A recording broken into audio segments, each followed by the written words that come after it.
Pemirsa, tuntutan terhadap kedua terdakwa kasus penyiraman air keras terhadap penyidik KPK Novel Baswedan menuai kontroversi. Jaksa penuntut umum menilai bahwa 1 tahun hukuman untuk para terdakwa ini dengan pertimbangan para terdakwa kooperatif dan juga setia mengabdi pada institusinya selama kurun waktu 10 tahun terakhir.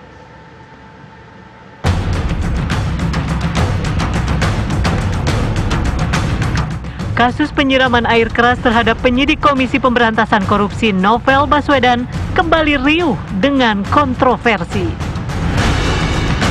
Jaksa Penuntut Umum atau JPU hanya mengganjar terdakwa dengan tuntutan 1 tahun penjara dalam persidangan yang digelar di Pengadilan Negeri Jakarta Utara. Novel Baswedan menilai ada kejanggalan dalam tuntutan jaksa. Selain itu, proses persidangan kedua terdakwa juga berlangsung aneh karena tindakan yang dilakukan terdakwa adalah penganiayaan level tertinggi. Terkesan penuntut justru malah bertindak seperti penasihat hukum atau pembela dari terdakwa. Ketika keadilan diinjak-injak, norma-norma keadilan diabaikan, ini tergambar bahwa betapa hukum di negara kita nampak sekali compang-camping. Ini tentunya berbahaya sekali. Namun jaksa menganggap kedua terdakwa kooperatif dan masa bakti di kesatuan yang mencapai 10 tahun. Meski penganiayaan terhadap Novel Baswedan dinilai terencana, tuntutan hukuman hanyalah kurungan penjara selama 1 tahun. Menyatakan terdakwa Roni Bugis telah terbukti bersalah secara sah dan meyakinkan melakukan tindak pidana bersama-sama melakukan perbuatan penganiayaan dengan rencana lebih dahulu yang mengakibatkan luka-luka berat sebagaimana diatur dan diancam pidana dalam pasal 353 ayat 2 KUHP junto pasal 55 ayat 1 ke 1 KUHP dalam dakwaan subsidiar. 2. Menjatuhkan pidana terhadap terdakwa Roni Bugis selama 1 tahun dengan perintah supaya terdakwa tetap ditahan. Komisi untuk Orang Hilang dan Korban Tindak Kekerasan atau Kontras menilai tuntutan jaksa sejatinya mencerminkan kondisi hukum di tanah air. Kalau menurut teman-teman di koalisi, ini memang dilakukan bahwa tindakan tersebut memang sengaja dilakukan, tapi justru terbalik gitu, jaksa menuntut si terdakwa dengan tindakan yang tidak disengaja dan segala macam. Gitu. Jadi kita lihat sebenarnya ini cerminan hukum yang sehari-hari kita lihat. Sementara itu, pengacara kedua terdakwa menyatakan akan mempelajari tuntutan dari jaksa penuntut umum dan menyikapinya dalam sidang selanjutnya. Kami terima, kami analisa tadi. Menurut kami sih nanti akan kami pertimbangkan dengan jawaban kami sebagai pledoi nanti minggu depan. Nanti kita lihat dengan tim, kita bukan lagi. Rencananya, persidangan akan dilanjutkan Senin 12 Juni mendatang dengan agenda pembacaan pledoi dari kedua terdakwa. Dalam sidang sebelumnya, kedua terdakwa baik Roni Bugis dan Rahmat Kadir tidak hadir di ruang persidangan, melainkan mengikutinya melalui telekonferensi di rumah tahanan. Tim TV One mengabarkan. Pemirsa, kami ajak langsung bergabung bersama dengan penyidik KPK Novel Baswedan. Assalamualaikum, selamat sore. Assalamualaikum. Bang Novel. Waalaikumsalam warahmatullahi wabarakatuh. Baik, kami ingin tahu bagaimana respon Anda mengenai tuntutan terhadap para terdakwa penyerangan terhadap diri Anda hanya 1 tahun penjara. Begini, kalau merespon terkait dengan tuntutan jaksa penuntut umum, saya memang sejak awal proses sidang sudah melihat banyak permasalahan dan kejanggalan di sana.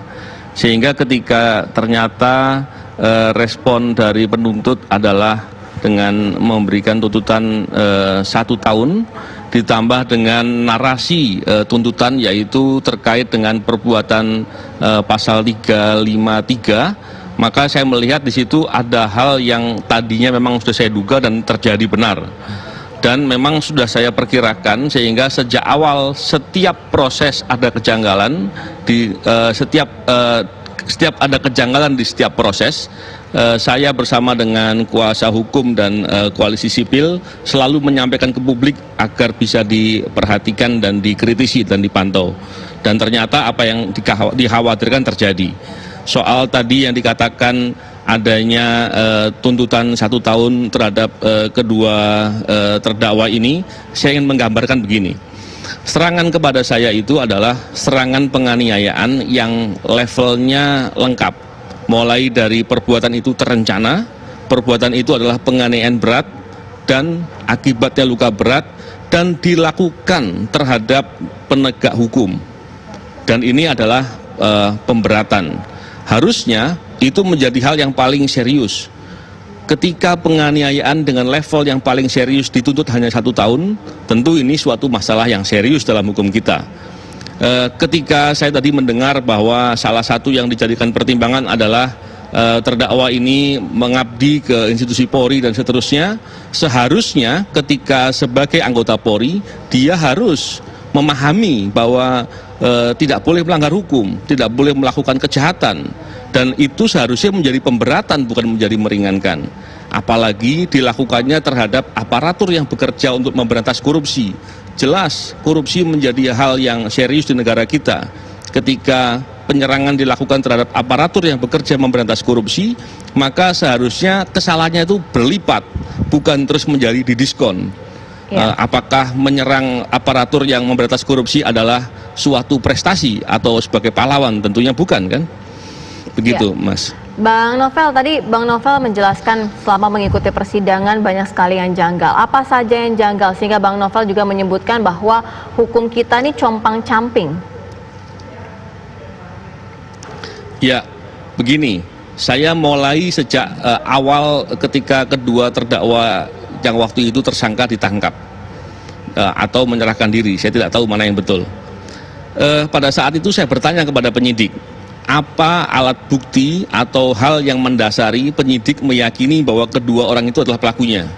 Sampai kemudian perkara dilimpahkan ke penuntutan, saya tidak pernah mendapatkan jawaban soal itu. Begitu juga di proses penuntutan, saya bertanya kepada jaksa penuntut, apa yang membuat jaksa penuntut yakin bahwa dua orang ini adalah pelakunya. Dan hal itu tidak ada penjelasan seperti apa begitu. Ketika saya melihatnya demikian, itu hal pertama yang saya lihat sebagai kejanggalan. Yang kedua adalah ketika saya mengikuti proses sidang sebagai saksi, saya hadir di pengadilan, dan ternyata saya ketahui dalam berkas perkara, saksi-saksi penting tidak dimasukkan dalam berkas perkara. Hal itu kemudian saya bersama dengan kuasa hukum menyampaikan kepada jaksa penuntut, dengan harapan jaksa penuntut mau memasukkan saksi-saksi kunci, saksi-saksi penting yang mengetahui tentang penyerangan kepada diri saya untuk dihadirkan dan didengar keterangannya. Ternyata tidak dilakukan. Selain itu, ternyata ada beberapa barang bukti yang hilang. Saya bisa katakan contohnya adalah botol yang dipakai untuk menuang air keras dari ke suatu muk dan dipakai untuk menyiram ke wajah saya. Itu hilang. Dan ternyata saya juga tahu baju yang digunakan saya saat itu di bagian depannya digunting. Ketika digunting, maka tentunya apabila ada bekas air keras atau apapun di sana menjadi hilang, menjadi tidak terlihat karena sudah tidak ada barangnya. Ketika alasan dikatakan bahwa itu diambil untuk diuji sebagai sampel, saya tahu benar bahwa pengujian sampel itu tidak mungkin diambil di bagian yang besar, tapi hanya diambil di bagian yang kecil, dipotret dan dibuatkan berita acara. Tapi itu tidak dilakukan. Dan banyak lagi kejanggalan lain. Contohnya, ketika di persidangan saya ditanya oleh jaksa penuntut, apakah saudara saksi, apabila saudara saksi menjadi penyidik, terus kemudian ada orang datang kepada penyidik mengakui atas suatu peristiwa atau berbuat pidana tertentu, apakah kemudian diproses apa tidak? Saya jawab bahwa yang pertama saya ingin katakan bahwa hal itu agak aneh karena saya saksi fakta ditanya soal hal demikian, tapi tetap saya jawab. Saya katakan bahwa seharusnya penyidik bekerja dengan berdasar alat bukti. Ketika ada orang datang dan mengakui sesuatu perbuatan, maka keterangan diambil dan dicocokkan dengan alat-alat bukti yang ada. Apabila itu bisa diukur dan seperti apa, maka penyidik harus kritis di sana. Penyidik harus melihat apakah dia ini adalah orang yang insaf dan mengakui perbuatannya, atau jangan-jangan dia adalah orang yang disuruh oleh orang tertentu atau kelompok tertentu untuk mengakui seolah-olah dia pelakunya dan dengan imbalan sejumlah tertentu. Hal ini harus dilihat karena semua ada kemungkinan. Oleh karena itu sejak awal saya tidak pernah memaksakan bahwa harus dihukum dan lain-lain, tapi tegakkan hukum dengan cara yang benar. Karena apabila hukum dipakai dengan kepentingan dan lain-lain untuk menutupi orang lain, seandainya itu dilakukan, maka kita hanya ingin melihat bahwa ternyata betapa hukum tidak bisa dijadikan andalan. Hal itu yang buruk sekali tentunya. Bang Novel, ini kan sudah tahap pembacaan tuntutan. Dalam fakta persidangan kemarin, dari Anda pribadi, apakah Anda meyakini ini pelaku, ditambah ada pernyataan bahwa pelaku ini tidak bermaksud sama sekali untuk melukai Anda? Itu muncul di fakta persidangan, Bang Novel. Iya, saya begini, saya melihatnya ada upaya untuk mengalihkan bahwa air yang disiram ke wajah saya adalah air aki katanya. Hal ini yang di persidangan saya heran karena saya seperti ada upaya untuk membentuk persepsi itu. Sedangkan saya sendiri merasakan bagaimana wajah saya seperti terbakar. Kemudian luka di wajah saya dirawat di unit luka bakar di Singapore General Hospital dan ditangani oleh dokter ahli luka bakar. Dan ada luka yang serius akibat bahan kimia yang terjadi di mata saya. Dan akibatnya mata kiri saya betul-betul buta permanen dan yang kanan saya hanya bisa sekitar 40-50%. Ketika melihat hal itu, apa iya air aki bisa seperti itu? Ditambah lagi, ternyata di fakta di lapangan bahwa beton yang kena air tadi itu ternyata melepuh, berubah warna, hingga sampai setahun lebih masih terlihat. Dan itu saksi-saksi mengetahui.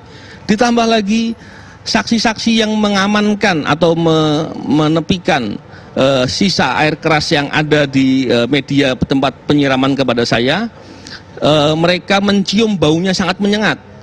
Dan ada yang memegang baju yang saya gunakan saat itu, terasa panas. Hal itu bukan ciri-ciri air aki. Ketika dikatakan itu air aki dan seterusnya, maka terlihat seolah-olah ini adalah penganiayaan ringan. Saya kira ini adalah pengelabuan fakta. Masalahnya adalah apa yang membuat keyakinan bahwa itu air aki kecuali keterangan terdakwa. Tidak ada. Alat buktinya hanya keterangan terdakwa. Masa iya keterangan saksi-saksi yang bukan cuma saya di atas sumpah diabaikan, terus fakta-fakta di lapangan yang terjadi diabaikan, hanya kemudian mengikuti keterangan terdakwa yang dia punya hak untuk membela diri. Ini kan suatu hal yang aneh. Ditambah lagi ketika dikatakan tidak sengaja tadi. Apakah iya ketika menyiram dengan air keras berarti dia tidak sengaja melukai? Saya kira logikanya aneh. Tambah lagi pengertian mengenai apa itu sengaja. Tentunya apabila orang awam dengan orang yang belajar hukum, pengertian sengaja berbeda. Pengertian sengaja dalam ilmu hukum itu diajarkan di pelajaran kuliah mahasiswa hukum, saya kira di awal-awal tentang ilmu pembuktian. Dan apabila hal itu tidak dimengerti, kira-kira kita mau ngomong apa lagi seperti itu? Saya kira keterlaluan ya. Iya, Bang Novel, juga kita ingin tanggapan Bang Novel mengenai JPU yang menilai bahwa kedua tersangka ini sangat kooperatif. Tapi dijawabnya usai jeda, Kabar Petang segera kembali.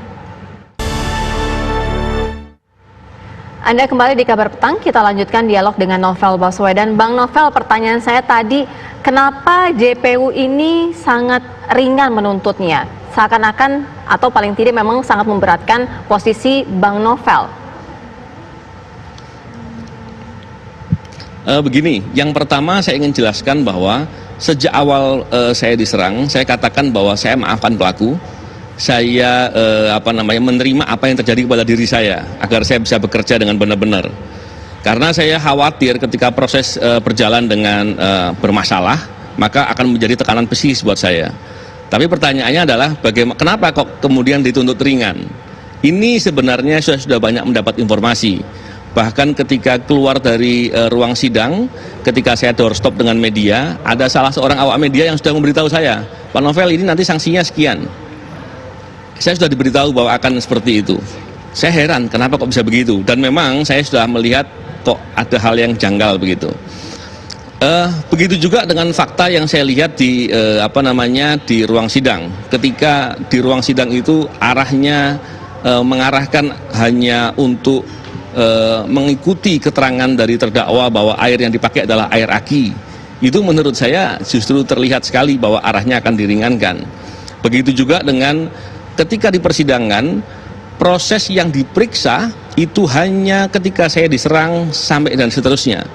Peristiwa-peristiwa sebelum saya diserang, saksi-saksinya tidak ada yang dihadirkan dan tidak diperiksa. Hal ini yang saya lihat bahwa kalau begitu yang terjadi, maka apakah terdakwa atau tersangka waktu itu berbuat sendiri, berdua saja, atau ada pihak-pihak lain, tidak akan terungkap. Dan ternyata benar, setelah selesai tuntutan dibacakan, saya mendengar ada penegak hukum yang mengatakan di media bahwa pelaku hanya 2 orang saja.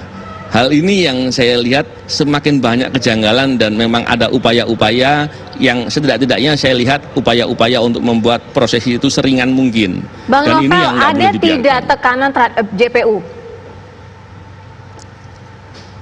Saya kira lebih tepat ditanya ke JPU-nya, apakah dia ditekan apa tidak. Baik, tapi seperti ini, Bang Novel berulang kali menyebutkan kejanggalan dan terkesan mengarah ke sandiwara persidangan. Ya. Mengapa tidak sebagai saksi fakta dan juga korban yang hadir di hadapan majelis hakim, Anda sampaikan langsung aktor intelektualnya siapa, supaya terbuka jelas Bang kasus ini? Jelas dalam persidangan dikatakan bahwa saya hanya diminta untuk menerangkan tentang penyerangan. Saya tidak diberi kesempatan untuk menerangkan yang sebelumnya. Apakah mungkin saya menerangkan soal aktor intelektual sedangkan pelaku lapangannya saja yang itu atau bukan masih belum jelas? Ternyata saksi-saksi penting tidak dimasukkan dalam pokok perkara, tidak diperiksa. Alat bukti ada yang tidak dijadikan bukti di persidangan. Apakah lebih penting saya bicara soal aktor intelektual atau bicara soal fakta-fakta yang janggal-janggal tadi? Saya kira pokok perkara menjadi jauh lebih penting. Kalau saya hanya bicara aktor intelektual di persidangan itu, justru itu akan membiaskan pokok perkaranya sendiri. Oleh karena itu, karena saya punya pengetahuan yang dan pengalaman di bidang investigasi, maka saya menyampaikan hal yang memudahkan bagi penegak hukum di ruang sidang untuk memaknai dan mengambil keputusan dalam sidang. Baik, Bang Novel, tapi sejauh ini Bang, Anda melihat meskipun ada tuntutan 1 tahun kepada para terdakwa, tapi kan ada istilahnya mungkin majelis hakim memutuskan ultra petita ketika melebihi tuntutan dari jaksa. Peluang itu kan tetap terbuka lebar Bang sampai sekarang. Benar. Itu masih bisa terjadi apabila hakim kemudian memutuskan yang berbeda. Yang saya garis bawahi bukan hanya masalah putusan, tapi setiap proses yang bermasalah saya kritisi, saya ungkapkan. Karena apabila setiap proses itu tidak dikritisi atau dikritisi setelah semua terjadi, maka mudah sekali diputar balik fakta itu. Bagi saya akan berikhtiar untuk menyampaikan kritik dan protes yang diperlukan, yang memadai agar ada kebaikan ke depan.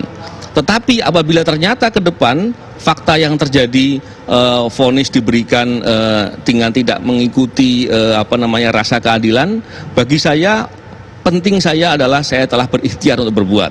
Soal apa yang terjadi, itulah potret hukum kita. Saya akan melihat begitu. Bang Novel, adakah langkah yang akan dilakukan selain dalam persidangan nantinya? Tentunya kawan-kawan tim kuasa hukum, koalisi sipil dan lain-lain sudah mendiskusikan banyak hal. Tapi tentunya nanti kita akan melihat apa yang proses selanjutnya dan apa yang bisa dilakukan. Karena apa? Ini bukan sekedar masalah kepentingan saya. Bukankah saya sudah katakan, saya maafkan sejak hari pertama saya diserang. Saya katakan saya menerima apapun yang terjadi. Tapi apabila ada ketidakadilan, ada kedoliman di depan mata, saya berkewajiban untuk mengkritisi dan tidak boleh membiarkan. Kenapa? Kalau itu dibiarkan, akan terjadi banyak lagi orang-orang lain yang mendapatkan hal yang serupa. Walaupun memang faktanya sudah banyak akan masalah-masalah yang seperti ini. Tapi tentunya kita tidak ingin ke depan semakin parah. semakin buruk, semakin banyak, dan itu tentunya tidak kita harapkan. Baik, terima kasih Bang Novel Baswedan atas waktunya untuk Kabar Petang TV One. Kita harapkan juga nanti prosesnya ke depannya jauh lebih baik lagi. Terima kasih Bang Novel. Assalamualaikum. Ya, terima kasih. Mari. Waalaikumsalam warahmatullahi wabarakatuh.